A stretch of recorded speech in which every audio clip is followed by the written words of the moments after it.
Comienzo de los defensores de la fe en Estados Unidos. En el año 1925, un grupo de ministros evangélicos se reúnen y establecieron una comisión para cabildear en el Congreso americano para que no se tocase la Constitución sobre puntos que estaban debatiendo por algunos años concernientes al impacto de la teoría del origen de la raza humana en la enseñanza pública. Postulaban que se mantuviesen intactos los principios de los padres de la nación, que la habían concebido como una nación cristiana. Este grupo de hombres era presidido por el Dr. William T. Watson, ministro de la denominación Iglesia Cristiana y Misionera. El secretario del grupo era el Dr. Gerald B. Wimber, predicador bautista, oriundo de Salinas. Siendo pastor de la Iglesia Alianza Cristiana y Misionera y profesor del Instituto Bíblico de Ciales, el Dr. Juan Francisco Rodríguez conoce al Dr. Gerald B. Wimber, director de The Defenders Magazine, y establece comunicación con él para invitarle a Puerto Rico.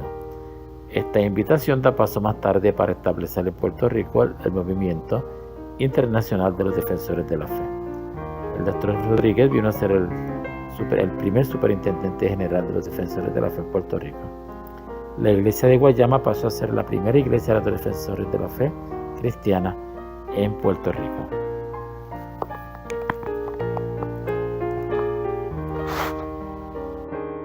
La iglesia radicada en Guayama desde 1925, pastoreada por el Dr. J.F. Rodríguez, comienza una nueva etapa al venir a ser parte del movimiento internacional de los defensores de la fe. El Dr. Rodríguez, como pastor de la iglesia, alcanzó 15 campos de extensión. Organizó una escuela de teología que se llamó el Curso de la Aurora. Los estudios comenzaban a las 5 de la mañana. Aquí se graduaron muchos hombres y mujeres que luego fueron los obreros de aquellos tiempos. Al salir el Dr. Rodríguez a Río Piedras en el año 1933, dejó la obra organizada y como pastor al hermano Francisco Lebrón. Luego de este llegan otros hasta que vino el Dr. José Ubarri, quien permanece por varios años. En 1951, la misionera Ignacia Ortiz, quien fuera pastora hasta la hora de su muerte en el 2001 de esta congregación.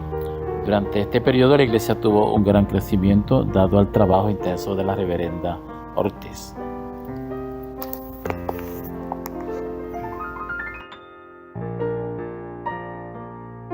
La iglesia radicada en Guayama desde 1925, pastoreada por el Dr. J.F. Rodríguez, comienza una nueva etapa al venir a ser parte del movimiento internacional de los defensores de la fe. El Dr. Rodríguez, como pastor de la iglesia, alcanzó 15 campos de extensión. Organizó una escuela de teología que se llamó el Curso de la Aurora. Los estudios comenzaban a las 5 de la mañana. Aquí se graduaron muchos hombres y mujeres que luego fueron los obreros de aquellos tiempos. Al salir el Dr. Rodríguez a Río Piedras en el año 1933, dejó la obra organizada y como pastor al hermano Francisco Lebrón. Luego de este llegan otros hasta que vino el Dr. José Ubarri, quien permanece por varios años.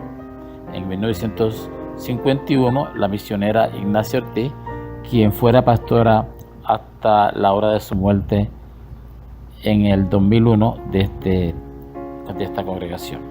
Durante este periodo la iglesia tuvo un gran crecimiento dado al trabajo intenso de la reverenda Ortiz.